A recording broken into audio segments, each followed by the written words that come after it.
There are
explorers, researchers, government officials. Some came with cameras. Some came with gifts. All of them were met the same way, with hostility. Arrows flying through the air. Spears thrown without hesitation. Even helicopters flying too low have been attacked. There are recorded moments where members of the tribe stood on the shore, aiming their weapons at machines they couldn't possibly understand, yet somehow recognized as a threat. It's not fear, it's protection. After the 2004 tsunami, authorities were concerned. They feared the tribe may have been wiped out, so a helicopter was sent to check on them. As it hovered above the island, a man emerged from the trees. He looked up, pulled back his bow, and fired. The arrow struck the helicopter. That was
Never truly leaves. April 26, 1986.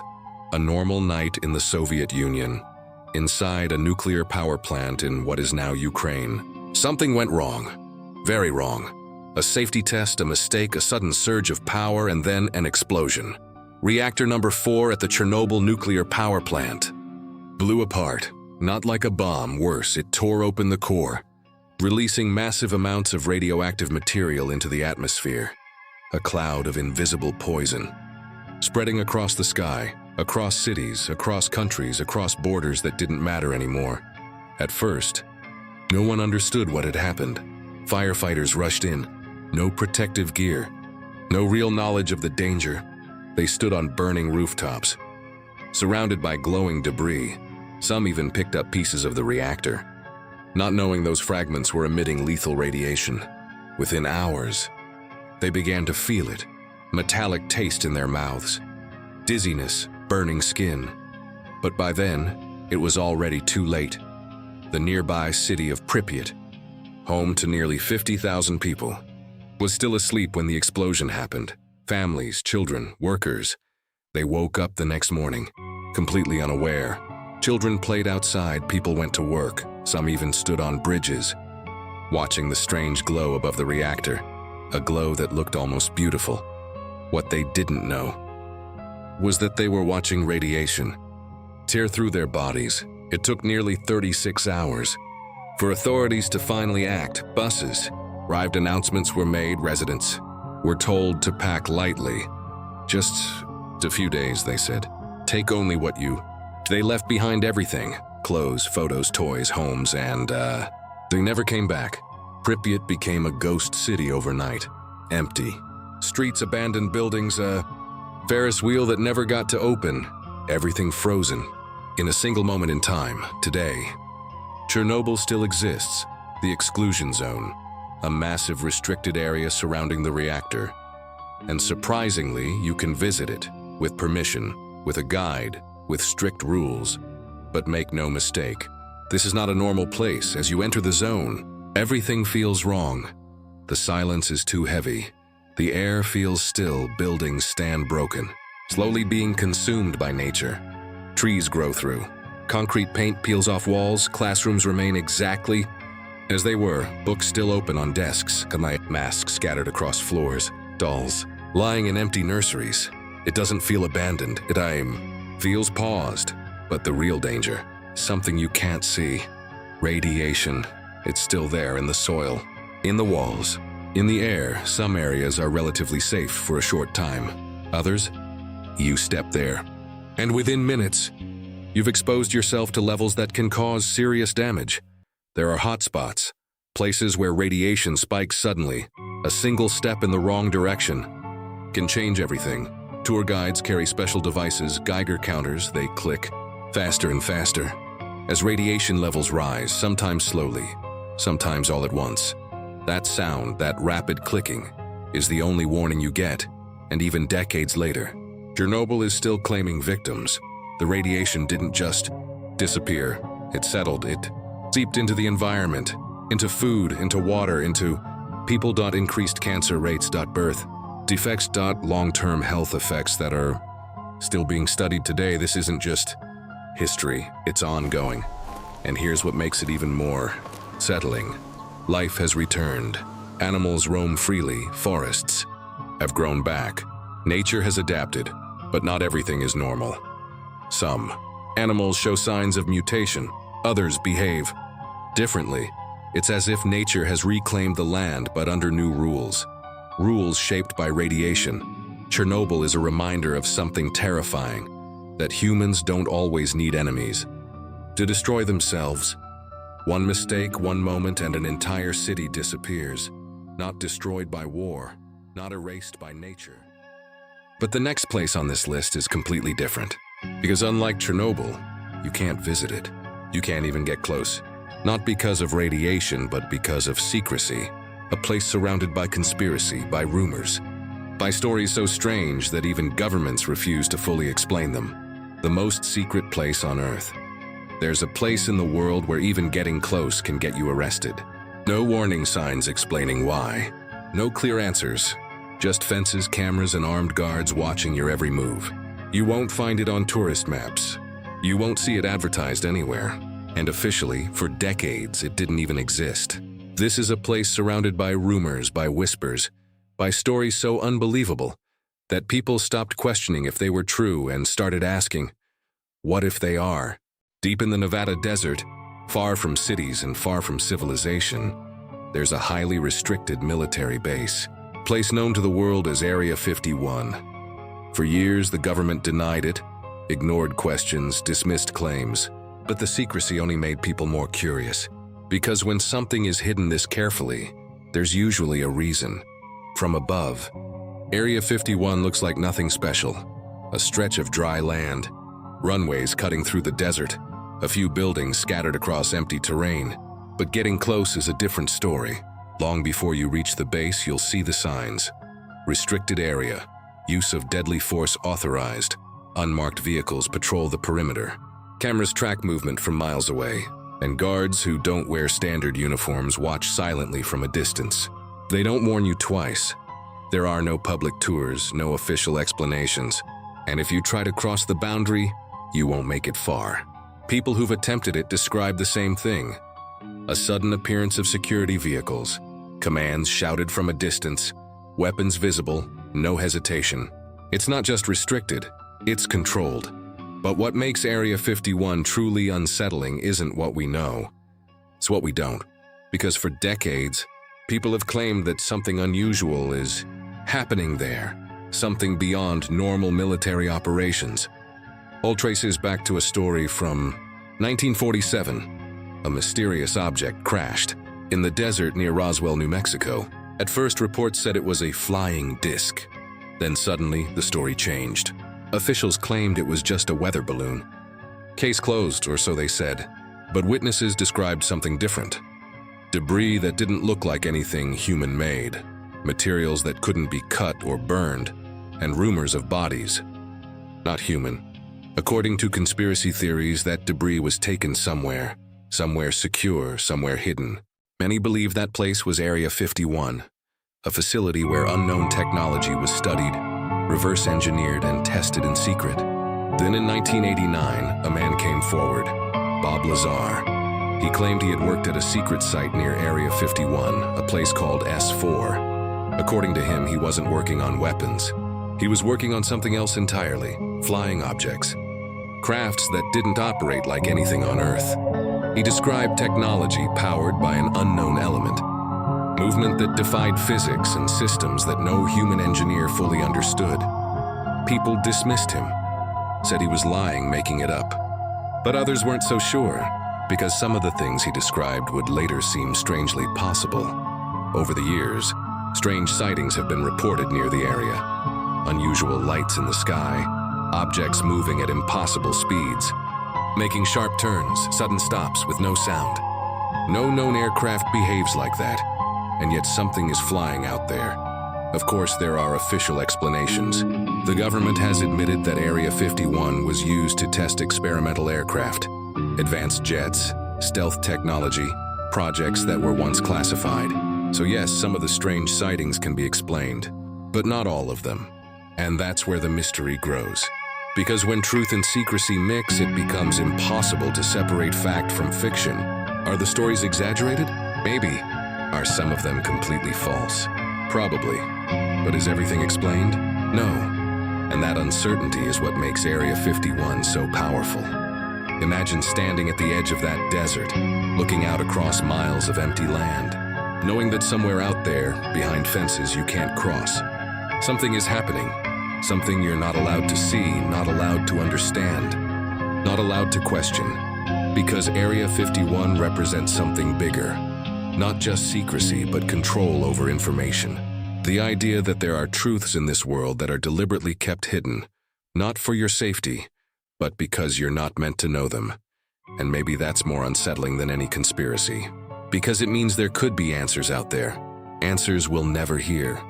But the next place on this list doesn't hide its danger, doesn't rely on secrecy. It doesn't need conspiracy. Because the threat there is real, visible, and waiting. A place where the ground itself is alive with thousands of deadly creatures. so dangerous that even stepping onto it is almost a guaranteed death sentence. Imagine stepping onto an island where every few steps something deadly is watching you. Not from a distance, not hiding far away, but right there, beneath your feet, in the trees, in the grass, on the rocks beside you, waiting, watching, ready to strike. This is not a nightmare. This is a real place, and it's so dangerous that the government has completely banned visitors. Because on this island, you're never alone. Off the coast of Brazil, about 33 kilometers from the mainland, there's a small piece of land rising out of the ocean. From a distance, it looks harmless. Rocky cliffs, green vegetation surrounded by deep blue water. But this island has a name that tells a very different story. Ilha da Queimada Grande, better known as Snake Island.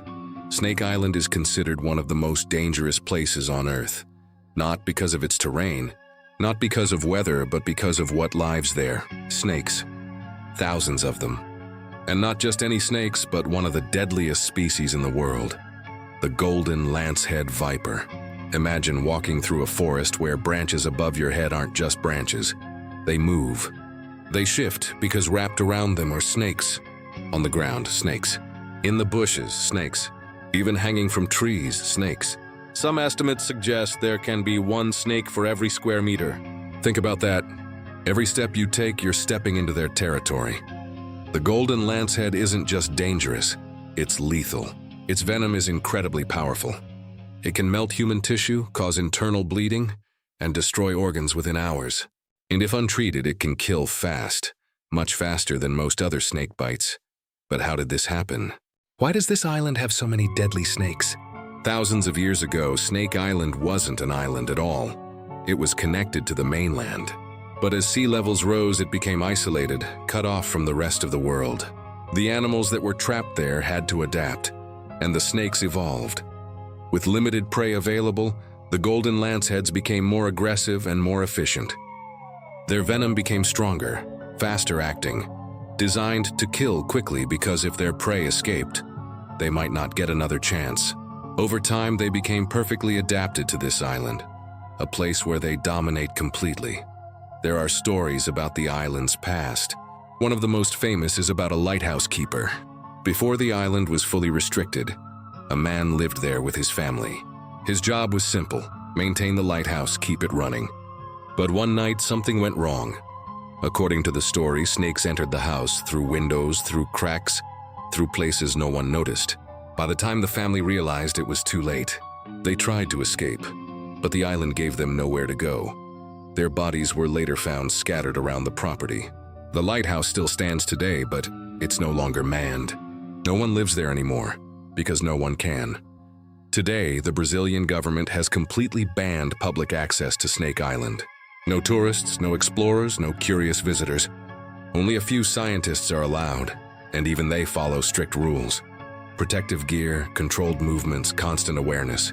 Because one mistake is all it takes. From afar, the island looks peaceful, almost inviting. Waves crashing gently against the rocks, birds flying overhead. But that's the illusion, because hidden beneath that calm surface is one of the most concentrated populations of deadly predators on Earth. And here's what makes it even more unsettling. The snakes don't see humans as visitors. They see movement, opportunity, prey. On this island, you are not at the top of the food chain. You are part of it. Snake Island is a reminder that nature doesn't need to be supernatural to be terrifying. It doesn't need ghosts or mysteries or hidden secrets. Sometimes all it takes is evolution, time, and isolation to create something deadly. But the next place on this list is different, because it's not filled with animals, it's not guarded by people, and it's not hidden by secrecy. It's empty, silent, abandoned. And yet many believe it's not truly uninhabited, because people who've gone there have reported something strange. Voices, shadows, feelings they couldn't explain. An island once used for quarantine, for the sick, for the dying. A place where thousands of people spent their final moments, and where, some say, those moments never really ended. There's an island where people were sent to die, not to recover, not to be healed, not to be saved, but to be removed, erased from the world, forgotten. And if the stories are true, they were never meant to come back. Because even now, Long after the fires burned out and the buildings fell silent, no one stays there. Not overnight, not alone, not without feeling something watching them. Because this island doesn't feel empty. It feels occupied, hidden within the still, dark waters of the Venetian lagoon in Italy. Between the beauty of Venice and the calm shores of Lido lies a place most tourists will never hear about, a place locals rarely speak of, a place that looks abandoned, but carries a presence that refuses to fade.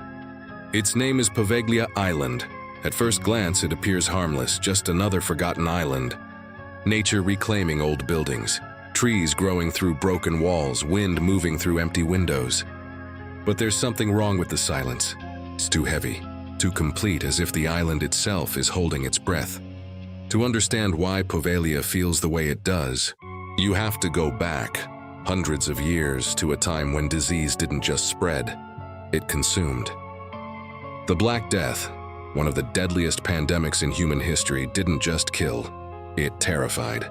Entire cities lived in fear. And when it reached Venice, something had to be done. Ships arriving at the port were no longer welcome. Not immediately, not without inspection. If anyone on board showed even the slightest symptom, they were taken away. Not to hospitals, not to treatment centers, but to isolation, to Poveglia. Thousands were sent there, men, women, children. Some were already sick, others weren't, but suspicion was enough. Once you were sent to the island, your fate was sealed, because leaving was not an option. At first, there was some structure, some attempt at care, but as the numbers grew, that structure collapsed. Resources ran out, hope disappeared, and the island became something else, a place of waiting. Waiting to die. The dead began to pile up, too many to bury individually, so mass graves were created, large pits in the ground where bodies were placed together without names, without markers, without dignity. And when even that became too much, the fires began. Imagine it, smoke rising into the sky day and night, the sound of crackling flames, the smell lingering in the air. Bodies burned in large numbers, one after another, until the ground itself changed. It's said that over 100,000 people died on that island, and not all of them were dead when they were thrown into the flames. Because in a place like that, fear overrides everything, and mistakes become irreversible. Think about that. The soil of the island is not just soil, it's mixed with ash, human ash, layer upon layer. History embedded into the ground itself. But the island's story didn't end with the plague. It didn't fade into silence. Years later, it was used again, this time as a mental hospital, a place where people were sent when society no longer knew what to do with them. The disturbed, the unstable, the forgotten. Once again, Poveglia became a place of isolation. Patients were brought in, locked away, cut off from the outside world. And almost immediately, reports began, strange ones. They spoke of whispers, not one voice but many, echoing through empty halls, calling their names. They described shadows moving when nothing was there, figures standing at the end of corridors that disappeared when approached, and a constant feeling that they were not alone. But no one listened because they were patients. And in a place like that, their words meant nothing. Fear was dismissed as madness, reality as imagination. Then there was the doctor, the one who ran the asylum. At first he was respected, trusted, a man of science. But over time, something changed. He became obsessed, not with healing, but with understanding. He believed the human mind held secrets, and he was determined to uncover them, no matter the cost. Stories say he began conducting experiments, unusual ones, painful ones, treatments that went far beyond anything considered ethical. Patients became subjects, and the asylum became something darker. But then something unexpected happened. The doctor began to experience the same things his patients described. The whispers, the shadows, the presence. At first he ignored it, dismissed it, but it didn't stop. It grew stronger, louder, closer. He couldn't sleep, couldn't think, couldn't escape the feeling that something was watching him, judging him, waiting. And then, one night, it became too much. He ran through the halls, up the stairs to the top of the tower, desperate, terrified, trying to escape something no one else could see. And without hesitation, he jumped. But the story doesn't end there, because some say he didn't die instantly. That as he lay on the ground, broken, he began to scream, not from pain but from fear, because whatever had been following him had followed him there. Today, Poveglia Island is abandoned. No residents, no staff, no official access. The Italian government has restricted it completely, not because of physical danger, but because of what it represents. If you were to step onto the island now, you'd notice it immediately. The silence. Not peaceful, not calm, but heavy, pressing as if the air itself carries weight. Buildings stand in decay, walls cracked and broken, paint peeling away. Nature slowly taking control, trees growing through structures, roots breaking stone. Windows empty, dark, watching. Those who have tried to explore it often don't stay long. Some report sudden fear, anxiety with no clear cause. Others claim to hear footsteps behind them, even when they're alone. Some say they felt touched, a presence brushing past them, cold and unseen. But here's the question: is it really haunted, or is it something else? Because when you know what happened in a place, your mind changes. It fills the silence, creates meaning, turns shadows into shapes, sounds into voices. But sometimes it's not just imagination, because places hold history, energy, memory. And when enough suffering happens in one place, it leaves a mark. Not visible, not measurable, but felt. Poveglia isn't terrifying because of ghosts. It's terrifying because of truth. Because everything that happened there was real. The fear, the pain, the isolation, the deaths. And the idea that so many lives ended in one place without peace, without closure, is enough to make anyone uneasy. And maybe that's why some places are abandoned.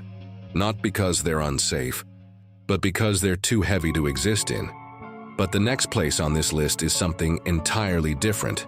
No death, no ghosts, no decay. Just a vault hidden deep within the Arctic. Built for one purpose: to survive when everything else doesn't. Because far beyond cities, beyond forests, and deep in the frozen wilderness of the Arctic, there exists a structure built for the end of the world. Not for today, but for tomorrow, for disaster, for collapse, for extinction. Buried deep inside a mountain on a remote island near Svalbard, this vault holds something more valuable than gold, more important than technology. Seeds, millions of them. Crops from all over the world, carefully stored, preserved, protected, because if something goes wrong, if the world changes in a way we can't control, these seeds might be the only way to start again. From the outside, the vault looks simple, a concrete entrance rising from snow, cold and silent. But inside, long tunnels stretch deep into the mountain, temperatures dropping far below freezing, layers of protection guarding what remains of life on Earth. This place was built to survive everything: natural disasters, war, even global collapse. Not for years, not for decades, but for centuries. And maybe that's the most unsettling part. This place exists because people believe it might be needed. Because while some places remind us of the past, this one is built for the future. A future where everything might have to begin again. A world where cities fall silent, fields disappear, and life fades away. And somewhere in that silence, this vault remains, waiting, holding the last hope of humanity. Inside, something as small and fragile as a seed. Imagine a place built in silence, not for today, not for tomorrow, but for a moment humanity hopes will never arrive.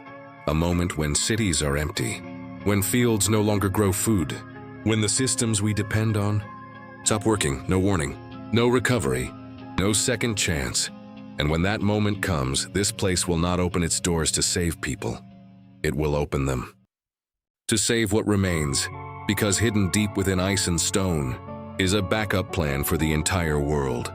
A place designed to outlive disaster, to survive collapse, to wait.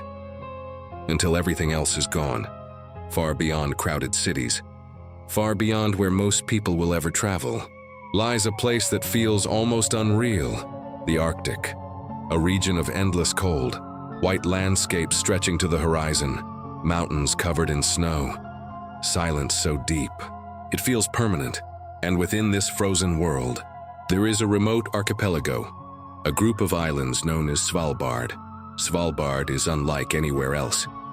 There are no busy streets, no traffic, no constant movement. Instead, there is stillness, a stillness shaped by extreme cold and isolation. Temperatures drop far below freezing, winters last for months, with darkness that never lifts, and even in summer, the environment feels distant from the rest of the world, detached, almost forgotten and buried deep inside one of Svalbard's mountains. Cut into solid rock and surrounded by permafrost, is a structure that doesn't belong to the present, the Svalbard Global Seed Vault, also known as the Doomsday Vault. From the outside, it looks simple, a concrete entrance, emerging from the side of a mountain, minimal design, no visible complexity, no indication of what lies within, just a doorway, leading into darkness. But that simplicity is intentional because what's inside is not meant to be seen, not meant to be accessed regularly. It's meant to wait. The vault exists for one purpose: to protect the future of life on Earth. Inside it are seeds, millions of them, collected from countries all around the world, each one representing a piece of agriculture, a piece of survival. Wheat from Asia, rice from India, corn from the Americas, barley from Europe, vegetables, grains, legumes, each seed carefully selected, stored in sealed packages, protected against time, against disaster, against extinction. Because food is everything. Without it, civilization doesn't exist. No matter how advanced technology becomes, no matter how powerful nations grow, without food, everything collapses. And history has already shown us how fragile food systems can be. Droughts, wars, climate shifts, diseases affecting crops. Entire regions have faced famine, entire populations have struggled to survive. But the vault isn't built for small problems, it's built for global ones. Worst-case scenarios, events that don't just affect one country but the entire planet. Nuclear war that poisons the soil. A massive climate shift that destroys crops worldwide. A biological disaster that wipes out plant life. Even something as simple as loss of biodiversity, where certain crops disappear forever, because once a seed is gone, it's gone forever. To reach the vault, you pass through heavy steel doors, cold metal, solid, unforgiving, then into a long tunnel, cut deep into the mountain. As you move forward, the temperature drops. The air becomes sharper, quieter, controlled, artificial. Everything designed for preservation. At the end of the tunnel are chambers, storage rooms carved into the rock. Inside, rows of shelves, boxes stacked with precision, each one containing seeds, each one cataloged, recorded, protected. There are no windows, no natural light, just artificial illumination, softly revealing what's inside. A place where nothing grows, but everything is meant to. The temperature inside the vault is maintained at around 18 degrees cold, enough to preserve seeds for centuries, maybe longer. Time slows down. Here, decay is delayed, life is paused, and that's what makes this place feel different. It's not alive, but it's not dead. Either it exists in between, waiting, and this vault is not just theoretical. It has already served its purpose. In 2015, during the Syrian conflict, a seed bank was destroyed. Valuable genetic material lost, or so it seemed. But duplicates of those seeds had been stored in Svalbard. They were retrieved, replanted, agriculture restored. A small example of what the vault is capable of, but that was a limited situation, a single region, a contained problem. Now, imagine something bigger, much bigger, a scenario where multiple seed banks are destroyed, where entire continents are affected, where agriculture fails globally. The world changes. Fields dry out, crops stop growing, supply chains collapse, food becomes scarce, then gone, and somewhere in the Arctic, this vault remains unchanged, unaffected, still holding millions of seeds, still waiting. But here's the part that makes it unsettling. This vault doesn't save people, it doesn't provide immediate survival, it doesn't stop disasters, it only helps after everything has already gone wrong. It's not a solution, it's a backup, which means if humanity ever truly depends on this vault, it will be because something catastrophic has already happened. Outside the vault, Svalbard remains unchanged. Cold winds, endless snow, a landscape untouched by modern chaos. Few people live here, and those who do understand the environment, understand its harshness, its distance from everything else. It's a peaceful place, but also a place that feels disconnected from the rest of the world, as if it exists outside of time. And maybe that's why it was chosen, because in a world full of movement, noise, and constant change, this place remains stable, reliable, unmoving. Humans have always prepared for the worst. We build shelters, store supplies, create plans just in case, but this is different. This is preparation on a global scale. Plan not just for individuals, but for humanity itself. A recognition that no matter how advanced we become, we are still vulnerable, still dependent, still capable of losing everything. But the next place on this list is not about preparation, not about survival, not about the future. It's about secrecy. A place hidden so deeply that even acknowledging its existence feels uncertain, coming up in Cha. It's about secrecy, a place hidden so deeply that even acknowledging its existence feels uncertain, because places like this don't just exist physically, they exist quietly, without attention, without explanation, without being fully understood. And maybe that's intentional, because the moment something like this becomes normal, it stops being effective. Think about it, a vault holding millions of seeds, hidden in ice, far away from civilization, protected not just by security, but by distance itself. No crowds will ever gather there, no lines, no curiosity-driven tourists, because this isn't a place meant to be seen. It's a place meant to be forgotten, until it's needed. And that's what makes it unsettling, because somewhere in the world, there's a system in place for when everything else fails, not if when. Imagine years from now, something changes, not suddenly, but slowly. Crops begin to fail, not everywhere at once, but enough to notice. Then more, until entire regions can no longer grow food, supply chains break, prices rise, shortages begin. And for the first time, people start to realize how fragile everything really is. And while the world struggles, while cities panic, while systems collapse, somewhere in the Arctic, nothing changes. The vault remains, still called unmoved. No chaos reaches it, no urgency touches it, because it was never built for reaction. It was built for aftermath, and that's the difference. This place doesn't stop disaster. It waits for it to pass, which means it's not a symbol of safety. It's a symbol of acceptance. Acceptance that failure is possible, that collapse can happen, that even humanity needs a backup. And maybe that's the most uncomfortable part, because no matter how advanced we become, no matter how much control we think we have, there are still scenarios we can't prevent, only prepare for. So the vault stays there, silent, frozen, unseen, holding millions of possibilities, in case the world loses its own. And if the day ever comes when those doors truly need to open, it won't mean humanity survived. It will mean humanity had to start over.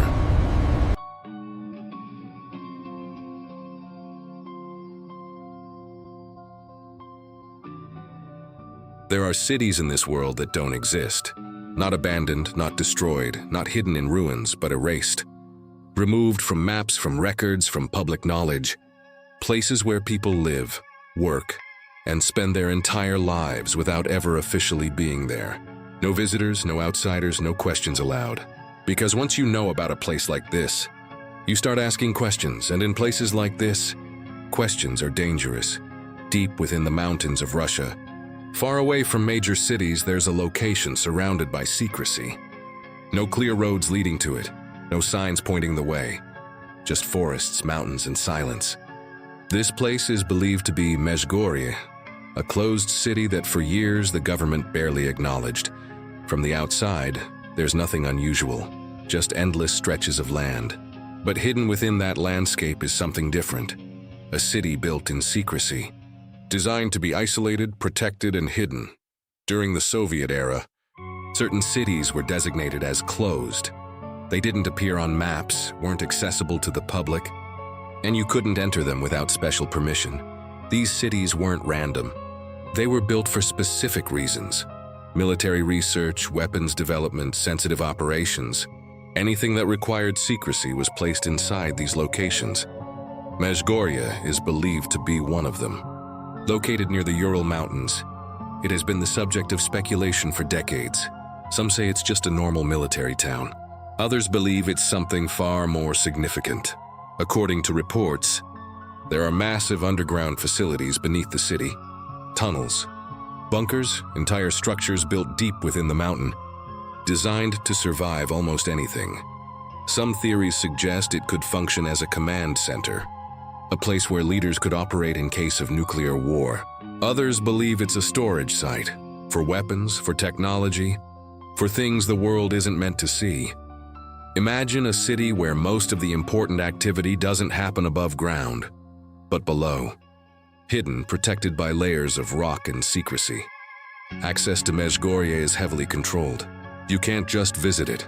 You can't book a trip. You can't explore it out of curiosity, because officially you're not supposed to be there. And yet people live there. Families, workers, individuals who have accepted a different kind of life. A life without visibility, without recognition, without connection to the outside world. Think about that. Living in a place that doesn't officially exist. Where your home isn't marked on maps, where your location is hidden from the world. Waking up, going to work, walking through streets that look normal, but aren't open to anyone else. Knowing that beyond the boundaries of your city, there's a world you can't freely access. No tourists, no outsiders, no unexpected visitors. Just the same people, the same environment, the same controlled reality. And maybe that's what makes it unsettling. Because it's not abandoned, it's not empty. It's active, functioning, alive. But hidden. Mezhgorye isn't the only place like this. There are other closed cities, other hidden locations around the world. Some known, some rumored, some completely unconfirmed, because secrecy is power. Information is control. And the less people know, the easier it is to manage what they believe. Which raises a question. What's really happening inside these places? Are they just military facilities or something more? Some believe advanced weapons are developed there. Others think experimental technology is tested. And some believe things happen there that wouldn't be accepted anywhere else. But the truth is, no one outside really knows.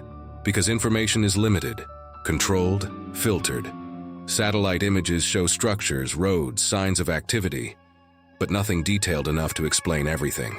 Just enough to confirm that something is there, and inside those boundaries, life continues. People adapt, they follow rules, they accept limitations. Because for them, this is normal. But for the outside world, it feels strange, unnatural. A place that exists but isn't meant to be seen. Because we're used to access, to information, to visibility.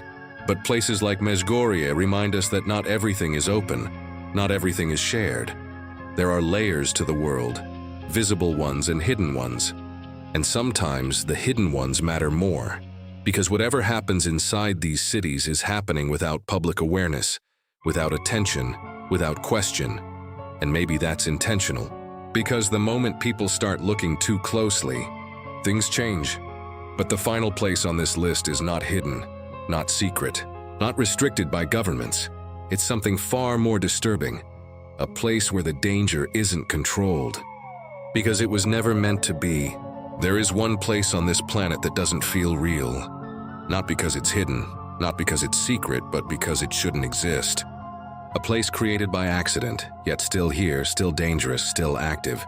A place where standing too close means your body begins to break down without you even realizing it. No sound, no warning, no visible threat, just silence and something invisible slowly destroying you. And the most disturbing part? This place was created by humans. Throughout this video, we've explored forbidden islands, abandoned cities, hidden vaults, and secret locations, places controlled by nature, places controlled by governments, places protected by isolation. But this is something else entirely. This is not controlled. Not contained in the way we understand, not safe, not even now. Because what lies here is not just dangerous, it's irreversible. To understand this place, we have to go back to 1986, to the moment everything changed. The Chernobyl disaster.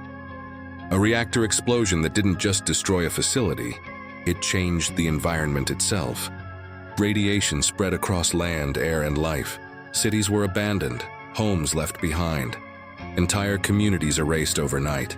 But deep inside the reactor building, something even worse was happening. As the reactor melted down, temperatures rose to extreme levels. Fuel rods, metal structures, concrete floors, everything began to melt. And when all of it combined, it created something new, something unnatural. A molten mixture of nuclear material and structural debris flowing like lava, burning through everything in its path until it reached the lower levels and began to cool. And when it finally stopped, what remained was the elephant's foot. A solid mass, dark, dense, lifeless, but more dangerous than anything around it. It sits there inside a dim, concrete room. No movement, no sound, no visible energy, just a shape, a presence. And yet this silent object is one of the most lethal things ever created. When it was first discovered, radiation levels near it were so high that standing there for just seconds was enough to begin serious damage. 30 seconds meant severe exposure. 2 minutes reached fatal levels. No pain at first, no immediate reaction, just damage happening quietly. The people who entered that space knew the risk, but not fully. Protective suits were limited, technology wasn't prepared, and the urgency to understand the disaster pushed people closer than they should have been. Some workers went in briefly, some stayed longer than planned, and many of them paid the price later. Not instantly, but slowly. Radiation doesn't always kill immediately. It lingers. It breaks the body down over time. Cells stop repairing, organs weaken, systems fail. And by the time symptoms appear, it's often too late. Imagine walking into that room, your footsteps echoing slightly, your breath controlled. You look ahead and see it just sitting there, not moving, not reacting. But you know every second you stand there matters. That kind of danger is different, because you can't fight it. You can't run from it fast enough, you can't even sense it. You just exist near it, and your body pays the price. Years have passed, decades, and the elephant's foot is still there. Less radioactive than before, but still deadly, still dangerous, still untouchable. Even today, scientists approach it carefully, with advanced protection and strict time limits. Because no matter how much time passes, it remains a threat. But what makes this truly terrifying is not the radiation. It's the realization that this should not exist. This is not natural, not evolution, not something formed over millions of years. This is the result of a single mistake, a moment, a failure, a chain of events that created something permanent. And that raises a question. How many things exist in this world that we don't fully understand, but continue to create anyway? Technology grows, power increases, capabilities expand, but control doesn't always keep up. And sometimes we create things faster than we can understand them. Humans are driven by progress, by discovery, by pushing limits. But limits exist for a reason, and when they're crossed, there are consequences. Sometimes small, sometimes manageable, and sometimes irreversible. The room remains silent. The structure remains unchanged. The mass remains still. Time passes, but it doesn't disappear. It doesn't fade. It simply waits. Because the elephant's foot is not just a reminder of a disaster, it's a warning. A warning that some actions leave permanent marks, that some mistakes cannot be undone, that some creations outlive the people who made them. Every place we've seen in this video tells a different story, of isolation, secrecy, nature, history. But this one, this final place, tells the most important story of all, that the most dangerous places on Earth are not always hidden, not always forbidden, not always controlled. Sometimes they are created, left behind, and impossible to erase. And in the end, the greatest threat to humanity is not the unknown. It's what we choose to create. And maybe the scariest part is, it will still be there long after we're gone, because time doesn't erase everything. Some things don't fade, don't disappear, don't get forgotten. They remain silent, unchanged. Decades pass. Generations change. Cities evolve. Technology advances. But places like this stay exactly the same. Not improving, not healing, just existing. Imagine coming back here 100 years from now. The world outside completely different, more advanced, more connected. But inside that room, nothing has changed. The same structure, the same silence, the same danger. Still waiting, because some consequences are not temporary. They don't have an end date. They don't expire. They become part of reality.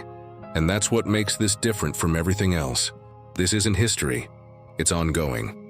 Picture a future where people no longer remember the details, where Chernobyl becomes just a story, a chapter in a book, something distant, something abstract.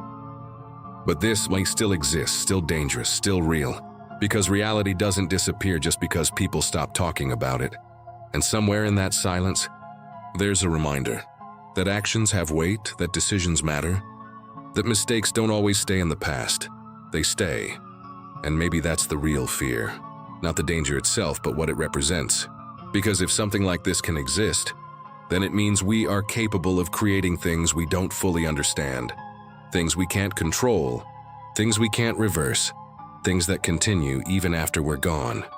Humans always push forward, always explore, always build. It's what we do. But progress comes with risk, and sometimes that risk becomes permanent. The room remains still. No sound, no movement, just presence. A reminder, frozen in time.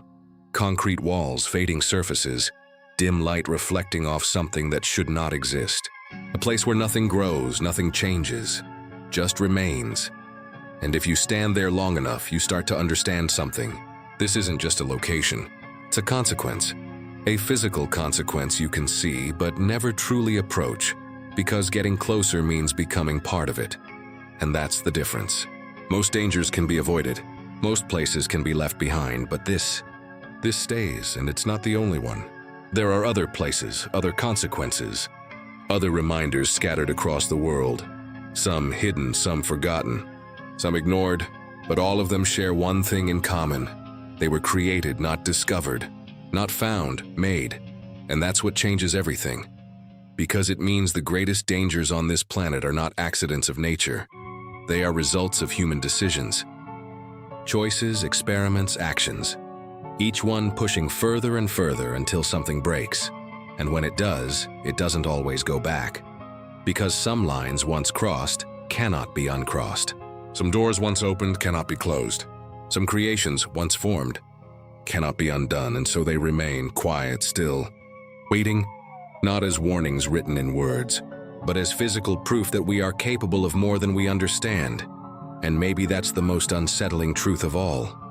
Because in the end, it's not the unknown that defines our future.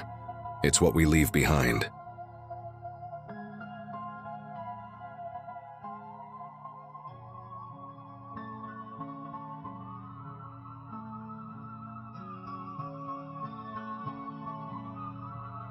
And maybe that's the most unsettling truth of all, because when you really think about it, none of these places exist by accident.